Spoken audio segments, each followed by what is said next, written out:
Alabama and Ohio State face off for the national championship tonight. Steve Sarkisian gets hired as the new Texas head coach, and I review the entire bowl slate of the 2020 season. I'm Jay Smith, and this is After Further Review.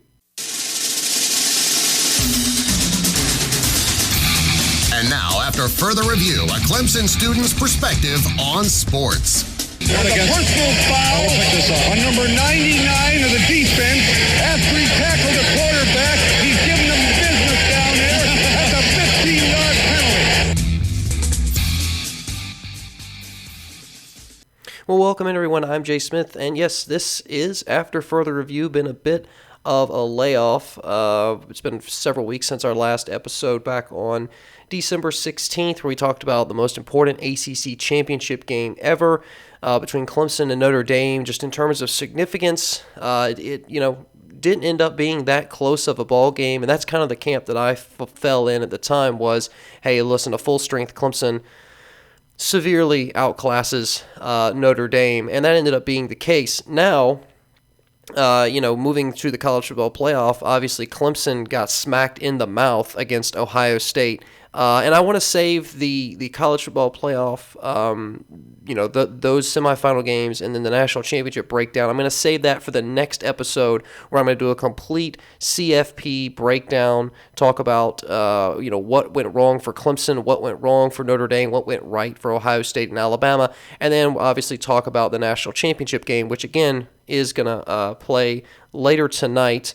Again, at the time of this recording, it's Monday afternoon. So be sure to tune into the next episode. It'll probably be out later this week, and I'm going to do a complete dive into the college football playoff and analyze all three of those games, both semifinal games and then the national championship game. This show is really going to be more just a summary, a big recap of the 2020-2021 bowl season, and we had a lot of really good games that, kind of flew under the radar as what typically happens during bowl season. We kicked it off with the Myrtle Beach Bowl on December 21st between App State and North Texas. App State actually ran away with this one pretty handily, won that 56-28, improved to 8-3 on the season. And if you're the Mountaineers, you got to really feel good about 2020. Obviously, you dropped 3 games over the course of this season, but just with all the uncertainty that faced all of these teams, I don't think App State should be too disappointed. I mean, they lost to Marshall, second game of the season on the road, 17-7. Marshall, for a while there, was undefeated. I think they got to maybe 8-0 or 9-0 before they dropped their first game. Lost to Coastal Carolina 34-23, and then dropped a game to Louisiana? Yeah, Louisiana Lafayette 24-21. So all of their losses were within 10 points. 2 of them came to ranked teams. App State had a pretty good year by all standards, and finished 8-3 and got a nice win over North Texas in the Myrtle Beach Bowl. Next bowl was the famous Idaho Potato Bowl between Tulane and Nevada. Nevada picked up that win there, won 38-27, capped off a 6-2 season for the Wolfpack. Got to feel pretty good about that. The next bowl game, though, the Boca Raton Bowl between UCF and BYU, was one that I definitely tuned into to watch, just to see how BYU, performed, what their motivation level was going into that game, because I think they probably felt, that they were shafted a little bit by not even getting an opportunity to play in a New Year's Six Bowl, and I understand BYU being an independent, it hinders their, chances of getting into a big bowl game, but listen, BYU, and everything that they accomplished this season. Zach Wilson, standout quarterback for the Cougs. I was high on BYU. Felt like they were playing like one of the best teams in the country, and they won their bowl game handily over UCF, 49-23. Georgia Southern took down Louisiana Tech in the New Orleans Bowl, 38-3. That one was really never close. You had Memphis beating Florida Atlantic 25-10 in the Montgomery Bowl. And then 2 games on, we had actually 1 game on Christmas Eve between Hawaii and Houston. The Rainbow Warriors ended up winning that one 28 to 14 over the Houston Cougars. But then the game on Christmas, the Camilla Bowl between Marshall and Buffalo. So to go back to the previous point I was talking about, Marshall, they actually finished the season 7-2, and the Thundering Herd started the season 7-0. Okay, so they started 7-0. They had a pretty tumultuous season, right? Marshall started out beating Eastern Kentucky 59-0. Then they had a postponement against East Carolina, an away game for them. They won their next game against App State, which we highlighted a minute ago, 17-7. Then they had a postponement against Rice. Won 3 more games, had a postponement against FIU. That was an away game for the Thundering Herd. Won 2 more games, had another postponement against Charlotte. So you see kind of how this season went for them, right? They'd play a game, and then there'd be a postponement. They'd play another couple games. There'd be a postponement. So all things considered, for Marshall to stay the course and stay focused throughout the regular season was impressive. And I think they rose up to it might have been the top 15 there for a little while, but then at the end of the season, they did drop a game to Rice in pretty disappointing fashion, lost 20-0. Again, that Rice game was postponed from earlier in the season. So, Marshall started out 7-0, and then they finished 7-3. So not great for the Thundering Herd on the finish line. Again, dropping the Rice game. They lost to UAB 22-13 to cap off their regular season. And then when you look at their bowl performance, they lost to Buffalo 10-17. So pretty low scoring game. Buffalo though finishes the year was this 5? I think Buffalo is 5-1 overall. 6-1. They're 6-1 overall. They were 5-1 going into the game against Marshall. And finished first in their division, the MAC, the East Division of the MAC Conference. So a good year for Buffalo. But they did pick up the win over the Thundering Herd in the Camilla Bowl. We had, another ranked matchup, or a ranked team playing in a bowl game. We had Louisiana Lafayette taking on UT San Antonio in the First Responder Bowl. Raging Cajuns won that game 31-24 and improved to 10-1 on the season. So really good year for Louisiana Lafayette. Obviously they possibly felt like they deserved a little bit of a better bowl berth, but finishing 10-1 in first place in the West Division of the Sun Belt, their only loss coming to Coastal Carolina, a team that we are going to talk about here briefly, and it was a 3-point loss. It was only 30-27 at the hands of Coastal Carolina, and Coastal Carolina this year I think played like, if not a top 10 team, a top 15 team from most of the season. And I know that some people will say, well, the level of competition for Coastal was not near what it was for, say a Florida. Yes, but I think consistency is something that you can't really argue against. I mean, you can argue against strength of schedule, and you can make a case that BYU or Coastal, didn't deserve, or even Cincinnati in the American, didn't deserve a higher ranking because of the caliber of opponents that they were playing, but you can't argue against consistency. And that's something that I use in my arguments about Indiana in the Big Ten, and how Indiana essentially was the second best team in the Big Ten this year, and it was because of their consistency. Michigan was not consistent, right? We saw this. Michigan came out, played really well against Minnesota, dropped the next game. And, Penn State was abysmal this year. Wisconsin was inconsistent. What was Indiana? They were consistent. They weren't the best team on the field at all times, but they were one of the most consistent teams, not only in the Big Ten, but all of college football. And so that's what allowed them to have such a stellar year, is because they played pretty consistent. And that's the same thing really can be said about Coastal Carolina. They played very consistent all year long. And I think you have to give them credit for that. So either way, Louisiana Lafayette picks up their bowl win over UT San Antonio, 31-24. The Lending Tree Bowl between Western Kentucky and Georgia State. Georgia State Panthers ended up winning this one 39-21. And looking here, we had so this is the game that I was thinking of. This is the day after. I knew there was a game the day after Christmas that was a big one, and it was Coastal Carolina and Liberty. Now, Liberty came into this game 9-1. Coastal Carolina came into this game 11-0. So combined, these teams' records were 20-1, with Liberty's only loss this season being at the hands of NC State 15-14. I mean, I remember watching that game, and Liberty was a couple plays away, a couple different things in that game away from beating an ACC opponent. And not a great ACC opponent, but a pretty decent one. NC State's by no means a cellar dweller. They're not a Florida State right now.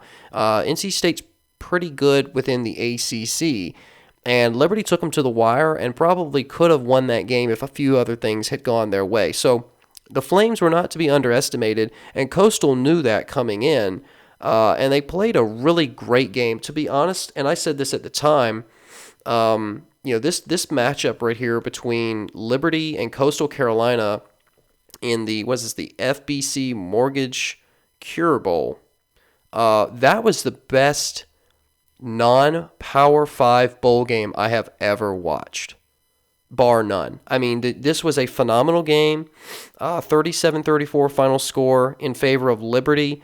They handed Coastal their first loss of the season, and I believe prevented Coastal from having their first undefeated season in school history. I believe that's accurate, or at least their first undefeated season with more than with double-digit wins. Maybe Coastal's had another season before where they only played 7, 8, or 9 games, but I think this would have been Coastal's first undefeated season across regular season and then postseason play. This was a phenomenal game. And this was I would say, the biggest bowl game outside of the New Year's Six, really. I mean, this had a lot of hype going into it for two non-Power 5 teams. Just as a comparison, that game had more hype going into it than I really feel Oklahoma State or Miami, which is the next game on the slate. I mean, don't get me wrong, Miami has a huge fan base, and Oklahoma State was at the top of the Big 12 for a period this year, but it didn't feel quite as captivating as this Liberty and Coastal Carolina game ended up being. And the reason I'm bringing up this bowl game, between Miami and Oklahoma State, is not just because it was the next bowl game on the slate, right? 3 days later on December 29th. It was the same final score. Okay? Both these games finished with a 37-34 final score, but yet you felt like Liberty and Coastal there was more on the line. And I don't know if that's because Oklahoma State came into their game against Miami 7-3. Miami was 8-2. So both of these teams had already lost a handful of games, right? Coastal and Liberty, there was one loss, and the singular loss of that between those two teams was to a Power 5 opponent in NC State, right, in the ACC, and it was a 1-point loss. It was 15-14. It wasn't a blowout. It wasn't a 59-0. It was a close game that could have gone either way. And I just think, with Liberty and Coastal Carolina, that bowl game, everything it meant to both of those schools, huge win for Liberty. And you could tell after the game, Hugh Freeze understood the significance of that win. I just think you have to give all the credit in the world to both of those teams for having really great seasons, and proving, I think, to a lot of people that if you're a team that's not necessarily in the Power 5, you can still compete, and you can still, get national attention. I mean, College Game Day was down there in Conway, South Carolina at one of the last few weeks of the season, doing their broadcast from their stadium, from Coastal Stadium. So that was a great bowl game. Again, Oklahoma State beat Miami 37-34 in the Cheez-It Bowl. I just felt like this was a huge bowl game for Liberty and Coastal. And, like I said, it was exciting to watch. I felt like it was, high time that we finally had a big bowl game, or a bowl game with a lot of meaning behind it that wasn't, wasn't restricted to Power 5. Is where I'm at. But let's see here. We got the next slate. Let's see. What's the next bowl game on the slate here? Texas and Colorado in the Alamo Bowl. Texas won this pretty handily, 55-23. They improved to 7-3 on the season. You still, obviously, as we'll talk about in a second, it doesn't feel like enough. It doesn't feel like enough for Texas. And, Tom Herman has been fired, I think, after 4 years down in Austin, and now they've got Steve Sarkisian. We're going to talk about that after we get through this bowl slate, whether or not that's a good hire. I personally think it is, and I think that, Texas is trending up, but they are not on the level of competing with Oklahoma right now in the Big 12. So if you're Texas, you have to at least understand right now we're not even competing for our own conference championship. So this idea of a national title within 5 years is lunacy, really. It's lunacy. You look at all the programs, or you look at all of all the coaches right now that are at successful programs, like Clemson. Okay, let's use Clemson as an example. When Dabo got there, the goal initially was, guys, we need to win the state championship. We've lost it. There was a streak South Carolina had. It was 5 years, and that wasn't already in place when Dabo got there. But Clemson had to start over. They had to readjust expectations and say, all right, we need to get the state championship under control. Then let's try and win a division and advance to a conference championship game. Let's try and win a conference championship game, and then you start talking about playoffs and winning, a semifinal and getting into the national championship, and then winning a national championship. It's done in stages, especially now in the era of the CFP. Before, with the BCS, you won all your games or whatever, and you won your conference championship, and then depending on where the computer puts you, you could play for a national title. But now there's more steps to get to that point, and it's more of a process. And so for Texas, the message that I've got for Texas fans is, listen, if you're not competing for a conference, if you've got Oklahoma and Oklahoma State, that are above you right now in the conference standings, and even teams like Iowa State that you can't discount, you need to be more realistic. And this message goes to Tennessee fans, it goes to USC fans, it goes to Miami fans, it goes to Penn State fans, it goes to Michigan fans. Like, you can't expect national titles in 5 years. I don't care what your budget is. If you're not competing for your conference title now, what makes you think you can compete for a national championship in say 4 or 5 years? Which, I get if you're not happy with the state of the program, get rid of Herman, okay, but I just think Herman would have gotten them there slowly, maybe not as quick as Texas alums and boosters want, but at the same time, I fail to understand why firing Herman and hiring Sarkisian is going to just instantly speed up the process. You're still going to have to take down likely Oklahoma for a Big 12 championship, and you don't have divisions, which if you're the dominant team in a conference, divisions I think can hurt you. Because the margin of error is lower, and a really good team in your conference may be a cross division team, so you may not have to worry about them until the end of the season. If you're in a conference like the Big 12 without divisions, and you're a team kind of in that second tier, it can help you because, well, I'm sorry. So my point here is that if Texas was in a conference with divisions, it would be more advantageous to them because then Texas wouldn't have to compete for a top 2 spot every year, right? Like you saw how when Clemson and Florida State were dominating the SEC, or I'm sorry, the ACC, I'm getting all mixed up here. When Clemson and Florida State were playing every year to determine which of those teams was going to represent the Atlantic and the ACC, the Coastal was in shambles most years, but those teams still had an opportunity to play in a conference championship. That's my point. Texas doesn't have that luxury because the Big 12 does not have divisions. But as we've seen with the 2020 season, right, the ACC did away with it. There's been a lot of shakeups in how conferences are aligned. And so, something to keep in mind. I'm not saying the Big 12 is going to go back to divisions.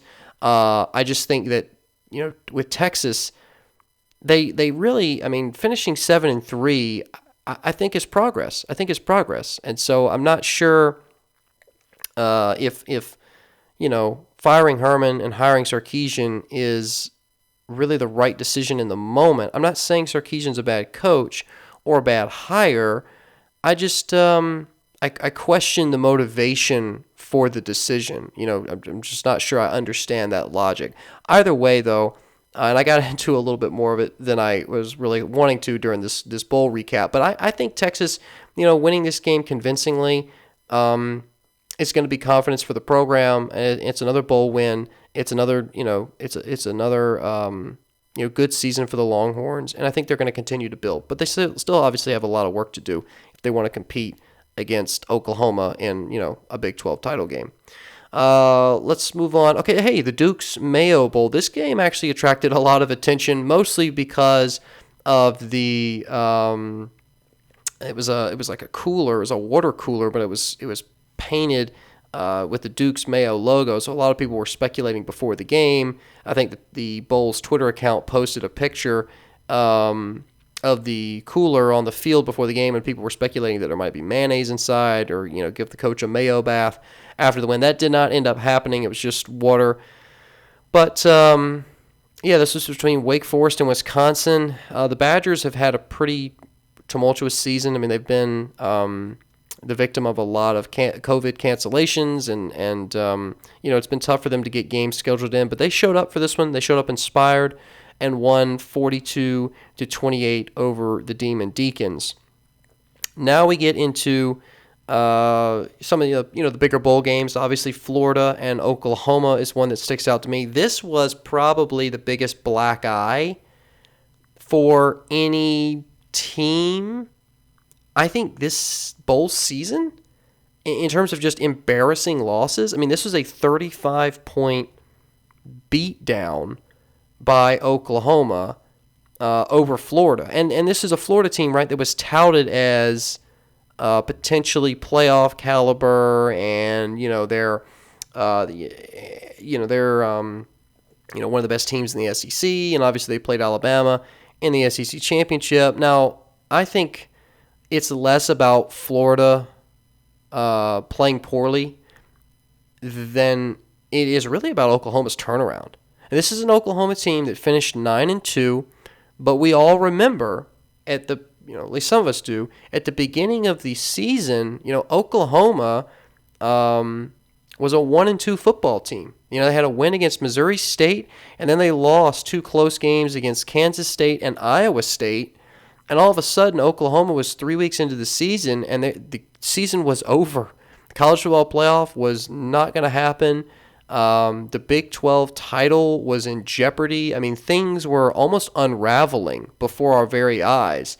And I believe strongly, if Oklahoma had lost to Texas the next week, right? They started out with the win against Missouri State, lost to Kansas State, lost to Iowa State, and then played in the Red River rivalry against Texas, won that 53-45. If Oklahoma lost that game and dropped 3 in a row, I think the wheels would have come off the wagon, literally, for the Sooners. And it would have just, I don't think they would finish 500. I don't think they would have, I think it almost would have been like a Penn State type of season for them. But they bounced back. They found a way to win that game, picked up wins against TCU and Texas Tech the following weeks on the road, destroyed Kansas. Really, I think, shocked a lot of people when they beat, and they kind of impressed me when they beat Oklahoma State 41-13. I felt like Oklahoma had the talent to beat Oklahoma State, and I just wasn't sure if there was enough maturity and experience in their locker room. Oklahoma State had a lot of issues all season, but they were the more experienced team. That did not matter in this matchup. It was a 41-13 decimation by Oklahoma.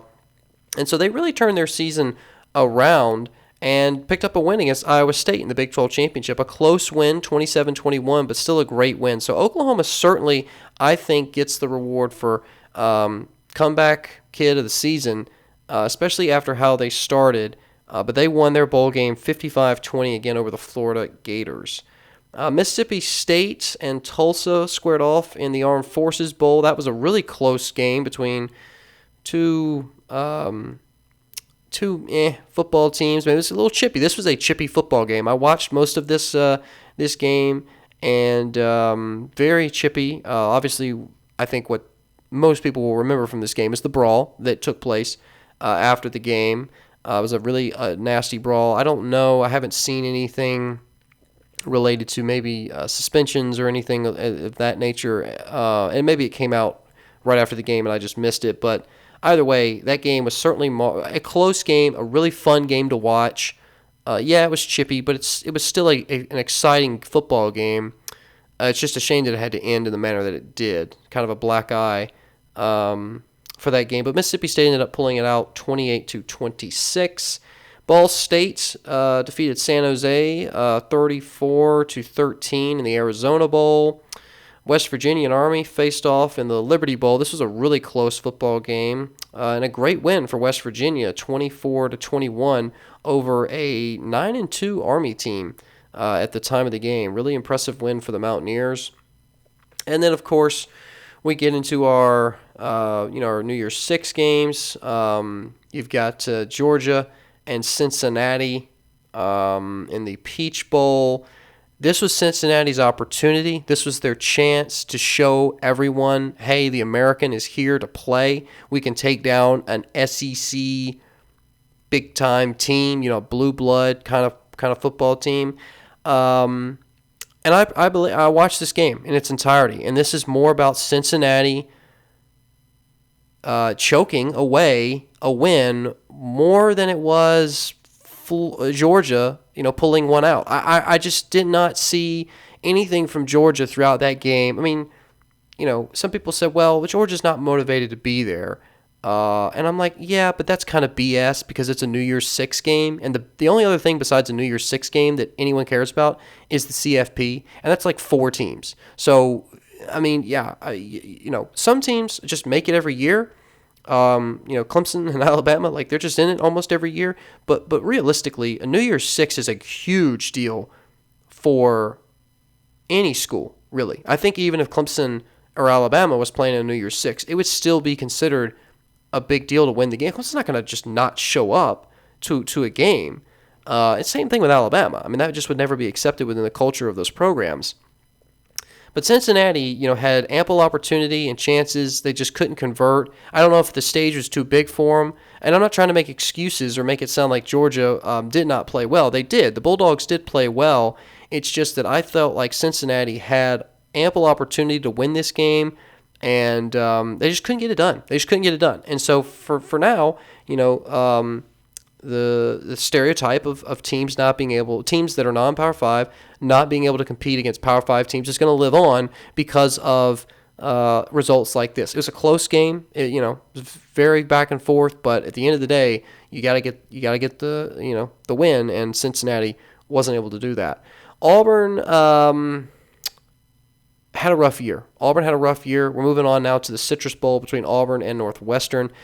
Listen, I thought the Tigers were the team in the West. I thought Bo Nix was going to play great, and inconsistency plagued Auburn this year. And the Tigers finished 6-5 with a loss against Northwestern, 35-19. It wasn't ever close. This is a good win for Northwestern. This is a good win for them. They finished 7-2 on the year. Pat Fitzgerald is continuing to improve Northwestern, and I really do think that, unless the Penn States and the Michigans and the Minnesotas and Wisconsins figure some stuff out, next year's Big Ten is going to be Ohio State, Northwestern, and maybe Indiana. We'll see about Indiana. I'm not entirely convinced about Indiana as much as I am about Northwestern. The Wildcats are the real deal, and they're a serious threat in the Big Ten to anybody at the top. So great win for them in their bowl game over Auburn. All right, and then obviously we have the 2 college football playoff games, Notre Dame and Alabama, and Ohio State and Clemson. I'm not going to get too in-depth into either of these games, just because, again, my CFP breakdown show is the next one I'm going to be recording, and I haven't, obviously, the national championship is tonight at the time of this recording, so not going to talk about these too much, but Alabama won theirs pretty convincingly, 31-14. Notre Dame never really, never really felt like Notre Dame was going to potentially take the lead or close the gap. Clemson and Ohio State was a little bit different in that in the first quarter, it was back and forth, right? In the first quarter, it was a 14-14 game, and everybody was like, oh, wow, we're going to be in for a shootout and an all-time classic kind of really good game. Well, that second quarter for Clemson, they just stopped playing offense. They stopped playing defense. You have to give credit now to Trey Sermon for Ohio State and to Justin Fields, especially with the hit that Fields took. You can get into all the different, debates about whether or not that hit was legal or not. But by the definition of the rule, that certainly was targeting. I mean, Skalski, he's been ejected now from 2 CFPs. Certainly, I'm sympathetic towards any player, right? Any player that gets ejected for something like that, I'm sympathetic towards them. But at the same time, you kind of have to understand that in this day and age, in this version of football at the collegiate level, that's not allowed anymore. And so Skalski's going to have to change his tactics. He's already announced that he's going to come back for his final season at Clemson next year, but he's going to have to change his tactics or he's going to get kicked out of another big game. Not that his ejection totally changed that didn't change the tide at all. Make no mistake, Ohio State was running all over Clemson when Skalski was in the game. But I still was very shocked. And again, I'm going to get into all this in the next show, but was very shocked at how flat Clemson came out on defense. I've never seen a Brent Venables defense so unprepared in my life, and especially his tenure. I mean, there's been a handful of games where I've seen Clemson just get smoked. 2011, I think it was 2011 Orange Bowl against West Virginia. They lost 70-35.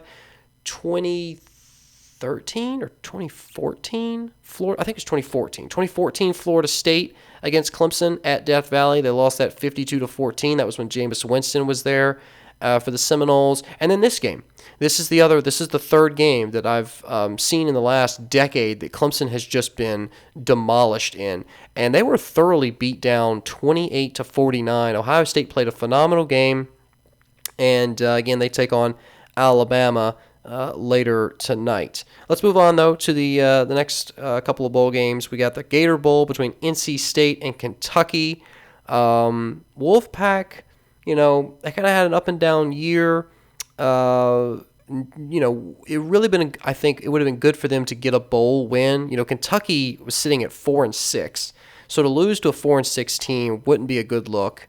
But NC State just has so many issues right now on offense and couldn't get it done. They lost 21-23 to Kentucky, and I think that kind of just sums up NC State's season, right? It was good, it was close, it was really, really close. You missed it by that much, but it wasn't good enough. It wasn't good enough to get the win. It wasn't good enough to win a division. It wasn't good enough to so NC State obviously has a lot of things they need to be working on this offseason. Finishing 8-4 isn't bad by any means, but certainly there's room for improvement for the Wolfpack. And, again, I think this bowl game kind of encapsulated their season of close but no cigar, right? It's just not quite there. Ole Miss taking on Indiana in the Outback Bowl.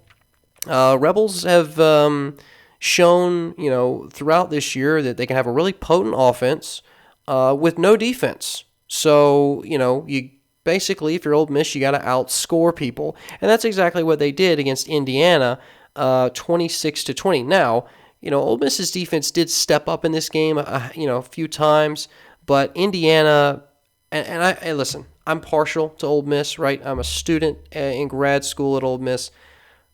Indiana would have dominated Ole Miss if they'd have had all of their weapons in, right? I mean, Indiana was missing so many guys. I mean, Michael Penix wasn't in there. They had, I think, several of their biggest players, in terms of yards and offensive production were out. It was a great win for Ole Miss, to beat a number 11 rather team in a bowl game. But I just, well, actually, wait a minute. So, no, I know Indiana was 7th. They were ranked 7th at the time of the game. There are 11. Okay, I'm not sure if I'm getting this mixed up. I have Indiana at 11 right now, but according to ESPN's bowl summary, Indiana was 7th. So either way, it was a win against a ranked team. It's a huge win for a first-year coach in Lane Kiffin, right? And a coach that's obviously proven he can develop a potent offense. Defense is TBD, okay? Ole Miss has got to figure out something on defense. They don't have to be great. They don't have to be fantastic. They don't have to be stellar. They just need to be decent. Right now they suck on defense. And, this bowl win, I think, gives the fans and, students, I think, a lot of optimism going into next year. I know that I have felt a change in, just perception of the football program in the last year. And listen, Indiana was really consistent in the Big Ten this season. Had a great year, and unfortunately, just couldn't cap it off with the bowl win. But you have to also be realistic and acknowledge the fact that they had a lot of weapons out for this game, and I fully believe that if they had been fully healthy, like Clemson when they played Notre Dame, fully healthy, it wasn't close. It wasn't close, and it wouldn't have been for Ole Miss. But either way, the Rebels get the win in the Outback Bowl over Indiana. Then you had the Fiesta Bowl, the PlayStation Fiesta Bowl against Oregon and Iowa State. And it's funny. This is I think it's the second Pac-12 team we've talked about, right? I'm scrolling back through all the bowls. Colorado was the other one. But yeah, this is.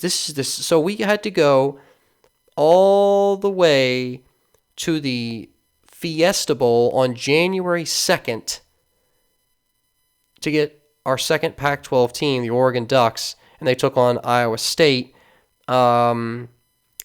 This was a clear mismatch. This was a clear mismatch in favor of Iowa State. This was a 34-17 win for the Cyclones. The Ducks had a good year by Pac-12 standards, but they're just I personally feel like, when you're playing so few games compared to your competition, you're at a significant disadvantage.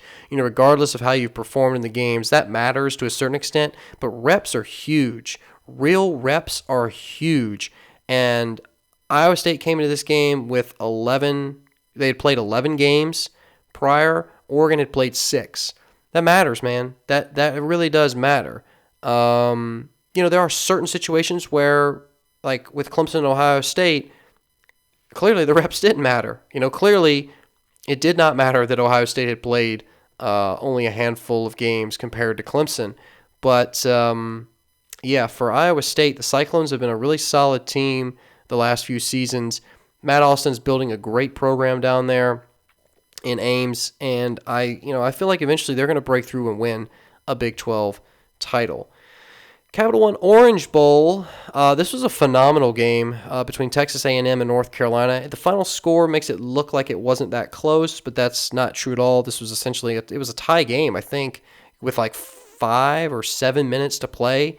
North Carolina just couldn't hang on. And again, this game for North Carolina encapsulates their season the same way it does or it did for NC State, right, with their loss in their bowl game. And it being so close until the last little bit, and then they just couldn't finish. That's the big word, I think, for North Carolina this year, is they couldn't finish.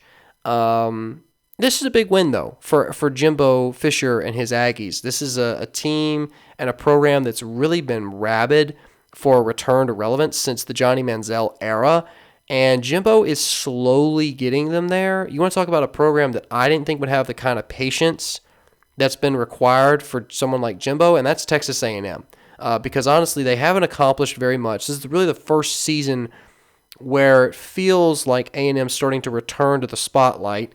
They finished 9-1. Obviously, their only losses to Alabama, but they're not playing in a conference championship because, again, you're in the division with Alabama. You play the head-to-head, you get smoked, right? A&M got smoked by Alabama. So no conference championship appearance for you. That means no CFP. I said it for weeks. I said A&M's ceiling is 5, and I got a lot of flack for it, and people said, no, they can definitely get into the playoff. And no, they can't because they didn't play in a conference championship, and they have nothing really on their resume that would make someone say, oh, well, they didn't get to play in this conference championship game, but because of X, Y, and Z, they definitely deserve a spot. There was nothing there for A&M. There was nothing there. So this is a big deal because North Carolina is not just a ranked team, but it's a team that's starting to really get some respect outside of just the ACC. Now, North Carolina had their slip-ups this year. Losing to Florida State on the road wasn't a great look. But overall, the Tar Heels are a team that I think they're going to, as long as Mac Brown is coaching there, they're definitely going to hang around in the, in the top 15, top 20. And they'll be a team, especially that, like Clemson's going to have to watch out for. So this is a good win for A&M. It was a close game. Pretty much up into the last few minutes, but a good bowl win for the Aggies, 41-27. And that's it. Yeah, that's the last bowl game on the slate. I mean, you've got the national championship between Ohio State and Alabama later this evening, but it remains to be seen what that game will look like. Obviously, Nick Saban is 6-2 in national championships. He's going for his 7th national championship, which would surpass Bear Bryant from most all time. Saban's only 2 losses in the national championship have come both by Clemson in 2016 and then 2018, which is crazy to think about. Crazy to think about the fact that Saban, is 6. What is he? He would be. Yeah. So he's lost to Clemson twice and he's beat him once. So he's okay. So let me think about this. He's 6-2 overall. So that's 8 appearances. He's 1-2 against Clemson in national championships, and he's 5-0 against everybody else. That's what I was trying to articulate a second. So that's crazy. He's 5-0 against everyone else, and he's 1-2 against Clemson. It says something about the Tigers and what Dabo has built there over the last decade. But again, either way, we won't get into this game too much. I'll break it down and the college football playoff matchups later this week. That show will probably drop on Wednesday, maybe Tuesday or Wednesday. I'm excited to be back in Oxford. I got good internet again, so I can finally re-upload shows to Facebook. I couldn't do that while I was home. I do apologize about that, but I'm excited to get back in the swing of things. And as I turn the page over now to 2021, looking back at 2020 and getting everything set up with this show now being in podcast form, it's taken on so many different. It started as a show on the Clemson TV network, Tiger Vision. Then it became an hour-long weekly show on the upstate South Carolina sports radio station, WCCP 105.5. Came out here for a little while, did it on WUMS 92.1 Rebel Radio, and now it's been as a podcast. And the biggest thing through all of that has been the listenership has been great. I mean, I've got 1,400 listens on the podcast. Usually pulling in about 4,000 a month on Facebook. I mean, it's been really, really awesome to see the support and the appreciation for the content, and that does mean a lot and encourages me to continue doing these, and not just because I enjoy it, but because, again, like I said, there's been such positive feedback. But either way, that's all the time I've got for this edition of After Further Review. Again, the CFP Breakdown Show will be going live later this week. Enjoy the national championship. Be sure to tune in. It's going to be a great game. I'm picking Alabama. I think Alabama's going to win this one. I feel with Justin Fields, that hit he took by Skalski in the previous game, I'm not sure what his status is, but if Alabama's able to get to him early in the game, it could certainly throw a wrinkle in Ohio State's offensive production. So I think Alabama's right now the most poised team, and they have most of their pieces in place to win another national championship. I expect them to do it pretty handily tonight. But enjoy the game. I'll see you back here later this week. I'm Jay Smith, and this has been After Further Review.